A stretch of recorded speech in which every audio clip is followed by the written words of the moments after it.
हैं जौनपुर जिले से कोई प्रावधान नहीं है। अगर आप रोडवेज से खास करके इतनी भीड़ में जहां लाखों की संख्या में लोग हैं, लाखों की संख्या में लोगों के बीच में लड़कियों को आना इस ट्रेन के माध्यम से कितना धक्का मुक्की कैसे कैसे आई वो जानती हैं। इनके लिए तो कम से कम होम डिस्ट्रिक्ट होना चाहिए था।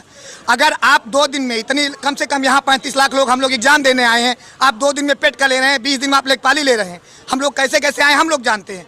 अगर आप किसी भी जाके जाइए, हमारे मुख्यमंत्री साहब हो चाहे कोई नेता हो, जाके बिना बताए पेट का फुलफार्म पूछी नहीं बता पाएंगे। जो सिर्फ धोती कुर्ता पहन के इस समय बैठे हैं, चला रहे हैं सरकार। हम यहाँ BA BSc MSc BEd कर करके आएंगे, यहाँ देंगे कि पेट, पहले हम पेट पास करें, हमारी प्राथमिक योग्यता देखेंगे, ये अपनी योग्यता दिखाएं, तब हम जाने कि ये सरकार चलाने लायक हैं। हम लोग वहाँ से आए हैं, 65 किलोमीटर, लड़कियाँ फुटपाथ पे लेटे हैं, जिनके घर के माँ बाप इतने सपने सजाए हैं, फुटपाथ पे लेटे हैं। ऊपर से सुबह SDM साहब आएंगे, रिपोर्ट दे देंगे कि यहाँ का पेपर लीक हो गया है। मुख्यमंत्री साहब के कान में तेल गया होगा, वो नहीं बोलेंगे दोबारा कि हमारे पेपर लीक हो गया, नहीं पेपर अमान्य कर देंगे, मान्य होगा, वो नहीं सुनेंगे हमारी समस्याएं। हम लोग यार हम क्या बताएं, ट्रेन आ रहा था ना, हम लोगों से पहले मालगाड़ी लाई जा रही थी।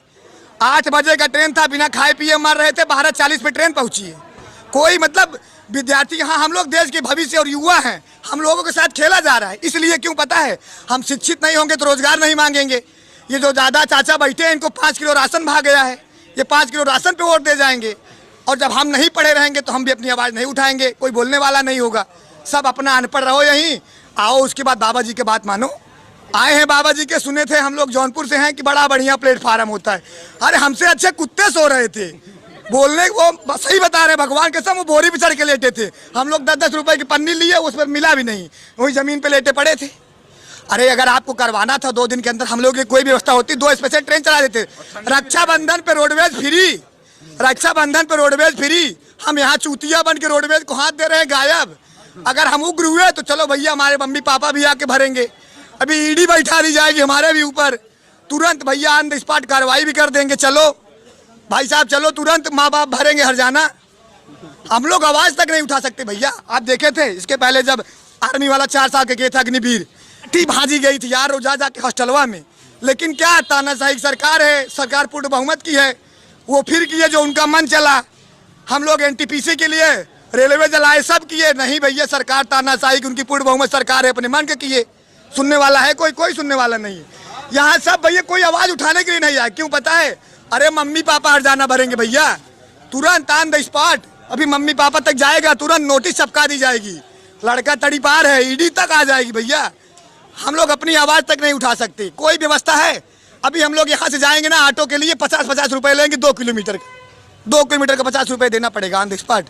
अरे मैं तो हमारे मुख्यमंत्री जी से थी, जब एग्जाम था उसके पहले उनको थोड़ा सा संज्ञान लेना चाहिए था इस बारे में कि लड़के आएंगे, ढेर सारे लड़के। मुख्यमंत्री साहब को संज्ञान लेना चाहिए था कि 1-2 स्पेशल ट्रेन, 1-2 जो रोडवेज रोक नहीं रही भाई, कम से कम ये सब व्यवस्थाएं कर देनी चाहिए थी। हम लोग यहाँ, हम लोग की उसकी दिक्कत नहीं है, लेकिन ना रोडवेज रोक रही है, बहन बेटी है धक्के मुक्के लात घूसे खा के आई हैं।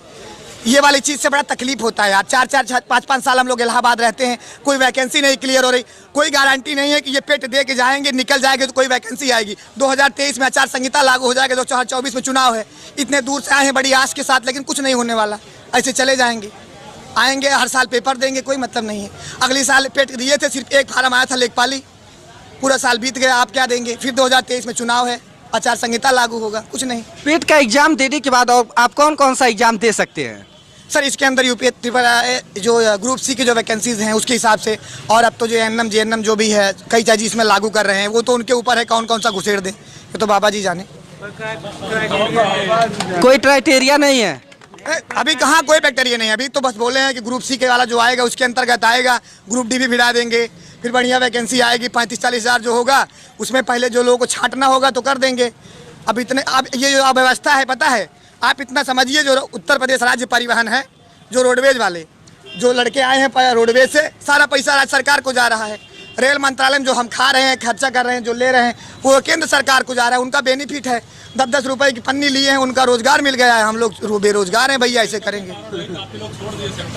अरे भैया लाखों छोड़े हैं, वो तो कल सर्वे होगा, भी पता चलेगा। कम से कम नहीं कुछ तो 1 लाख तो छोड़ दिए होंगे। अब कह करके जो बहन बेटी है जिनके घर कोई पहुँचाने वाला नहीं है, वो कैसे आएंगी? अच्छा, बोर्ड यह कह के पलड़ा झाड़ ले रही है कि नकल है वो ज़्यादा हो रहा था और सेंटर अगर दूर बनाया जाएगा तो नकल नहीं होगा। तो मैं कहना चाहूँगा, इससे पहले जब लेखपाल का पेपर हुआ है तो उसमें 15,000 मुन्ना भाई पकड़े गए थे, 8,000 सीट थी और 15,000 बच्चे पकड़े गए थे। तो सर उसके बारे में क्या कहेंगे? जवाब दे देते हैं, उसका भी जवाब दे देते हैं। हाई स्कूल इंटर का एग्जाम होता है, क्या नकल होता है? अगर हाई स्कूल इंटर एग्जाम में नकल होता है तो आप करवाते क्यों? वो तो होम डिस्ट्रिक्ट में रहता है, उसको भेज दीजिए दूर। बीएड वाला करवाए थे, डिस्ट्रिक्ट में करवाए थे, उसमें नकल हुआ था क्या? अगर नकल रोकना है तो वैसे भी लीक हुआ है। आप आजम जौनपुर जिले से सटा आजमगढ़ था, वहाँ कर देते, हम करे इलाहाबाद कर देते, जहाँ हम लोग कभी जाने नहीं है।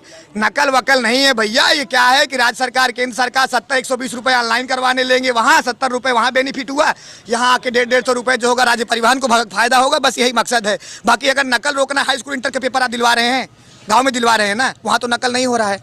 अगर आप वहाँ क्या करें, टीचर बदल दीजिए, दूसरे जिले के दूसरे टीचर कर दीजिए, टीचरों को थोड़ा परेशान करिए। लड़कों को परेशान करके क्या मिलेगा? हर बार हम ही परेशान होंगे?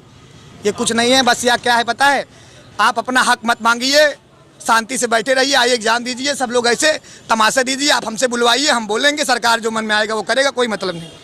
यूपीएसआई का एग्जाम हुआ है, उसमें भी काफी लोग पकड़े गए हैं, लेकिन उसकी जांच नहीं कराई गई। सर उसके बारे में आप लोग क्या कहेंगे? उसको रद्द करा के फिर से कराइए, जब पकड़े गए हैं। लेकिन अब खैर सरकार जाने, अब ज़्यादा कुछ कहेंगे भैया पता लगे हम भी आ जाए रडार में, इसलिए थोड़ा बच के बोलेंगे। इतना बोलेंगे कि भैया अगर आप जितना एग्जाम करा रहे हैं सब तो पकड़े ही जा रहे हैं ना मुन्ना भाई, तो इसमें भी पकड़े जाएंगे। इतना दूर भेजने से क्या मतलब? अभी सुने हैं कल पकड़े गए हैं, पेपर भी इसके पहले लीक हुआ था, पीडीएफ भी आ रहा है। अब चल रहे हैं उसी भरोसे, राम भरोसे हिंदुस्तान देखेंगे हम भी।